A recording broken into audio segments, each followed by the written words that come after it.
बिस्मिल्लाहिर्रहमानिर्रहीम। अस्सलाम वालेकुम डियर स्टूडेंट्स। जो आज का आप लोगों का टॉपिक है वो अवेपोरेशन से रिलेटेड है। फैक्टर्स अफेक्टिंग ऑन अवेपोरेशन के कौन कौन से फैक्टर हैं जो अवेपोरेशन के ऊपर अफेक्ट करते हैं। सबसे पहली चीज़, अवेपोरेशन के बारे में मैंने आप लोगों को बताया था कि evaporation is the changing of a liquid into vapours from the surface of the liquid without heating it. मतलब किसी भी लिक्विड को गर्म किए बगैर उसका वेपर्स में चेंज हो जाना अवेपोरेशन का प्रोसेस कहलाता है। अब अवेपोरेशन का प्रोसेस जिन फैक्टर्स के ऊपर अफेक्ट करता है वो हमारे पास हैं चार। Number 1 is temperature, second is surface area, third is wind and fourth is nature of liquid. अब जो पहला है हमारे पास टेम्परेचर, हम लोग उसको स्टडी करते हैं। Why wet clothes dry up more quickly in summer than in winter. क्यों गर्मियों में कपड़े जल्दी सूख जाते हैं सर्दियों की निस्बत। एट हाई टेम्परेचर, ज़्यादा ब्लंट टेम्परेचर पर more molecules of a liquid are moving with high velocities. ज़्यादा टेम्परेचर पर ज़्यादा मॉलिक्यूल्स लिक्विड के बहुत तेज़ी से हाई वेलोसिटी के साथ बाहर आते हैं। Thus more molecules escape out from its surface, इसीलिए बहुत से मॉलिक्यूल्स जो हैं वो इसकी सतह से बाहर आ जाते हैं। Thus evaporation is faster at high temperature than at low temperature, इसीलिए एवापोरेशन जो है वो फास्टर तेज़ होता है। एवापोरेशन का प्रोसेस जो है वो तेज़ होता है हाई टेम्परेचर पर बनिस्बत लो टेम्परेचर के। इसकी एग्जांपल मैं आप लोगों को ऑलरेडी दे चुकी हुई हूँ कपड़ों के हवाले से कि जो हमारे पास समर है, समर में हमारे पास टेम्परेचर ज़्यादा होता है, इसलिए जो एवापोरेशन का प्रोसेस है वो हमारे पास बहुत अच्छा तरीके से हो रहा होता है। उसकी सबसे बड़ी एग्जांपल आप लोगों के पास कपड़ों के ड्राई होने की है। गर्मियों में हमारे पास टेम्परेचर ज़्यादा है, इसलिए जो कपड़े हैं वो जल्दी ड्राई हो जाते हैं। इन विंटर हमारे पास लो टेम्परेचर होता है, इसलिए कपड़े ड्राई होने में टाइम ले जाते हैं। इसकी बेसिक रीज़न क्या होती है, ज़्यादा टेम्परेचर होता है तो मॉलिक्यूल्स की काइनेटिक एनर्जी बढ़ जाती है और इसलिए वो जल्दी से स्केप आउट कर जाते हैं और जो एवापोरेशन का प्रोसेस है वो कंप्लीट हो जाता है। और लेकिन सर्दियों में चूंकि हमारे पास टेम्परेचर कम होता है तो जो मॉलिक्यूल्स हैं उनकी काइनेटिक एनर्जी जो सी होती है वो स्लो ही रहती है, लेकिन वो प्रोसेस कंटिन्यू रहता है, लेकिन उस स्पीड से नहीं होता जो हमारे पास हाई टेम्परेचर के अकॉर्डिंग हो रहा होता है।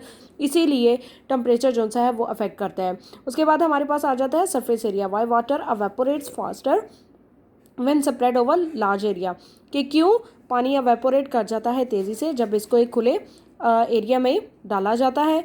इसकी एग्जांपल आप इस तरह देख लो कि जब किसी खुले बर्तन में आप कोई पानी रखते हो बाहर धूप में तो वो जल्दी से एवेपोरेट कर जाता है बनिस्बत किसी छोटे बर्तन के।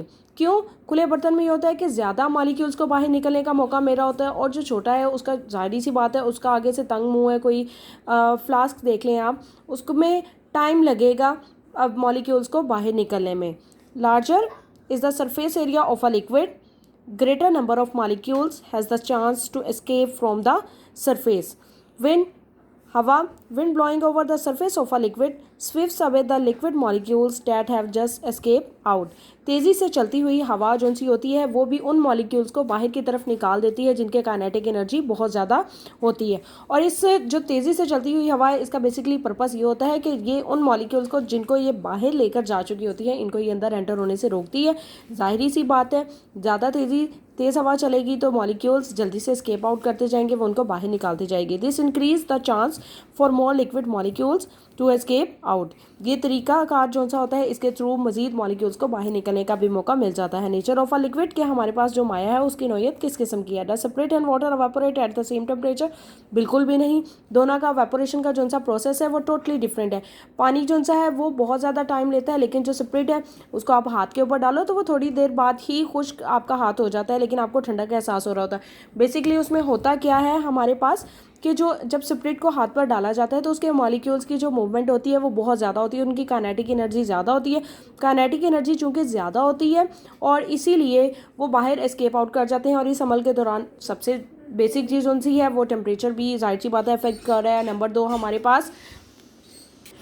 पास हवा भी आ रही है, ठीक है, वो उसके मॉलिक्यूल्स को बाहर निकालते रहते हैं और जो पीछे हमारे पास मॉलिक्यूल्स बच जाते हैं उनका जो सा है टेम्परेचर लेवल वो कम हो जाता है। और इसीलिए मैंने आपको कल के टॉपिक में बताया था कि जैसे जैसे टेम्परेचर लेवल कम होता जाता है वैसे वैसे हमें ठंडक का एहसास होता रहता है। Liquid differ at the rate at which they evaporate, spread a few drops of ether और spirit on your palm, you feel cold.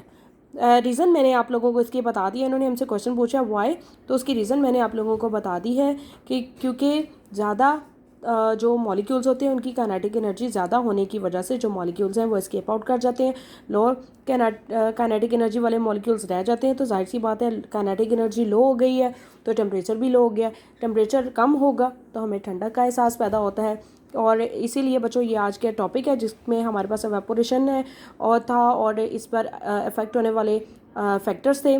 जो नंबर 1 वो हमारे पास temperature, number 2 surface area, number 3 wind, and fourth one is nature of the liquid. Okay बच्चों, अल्लाह हाफिज़।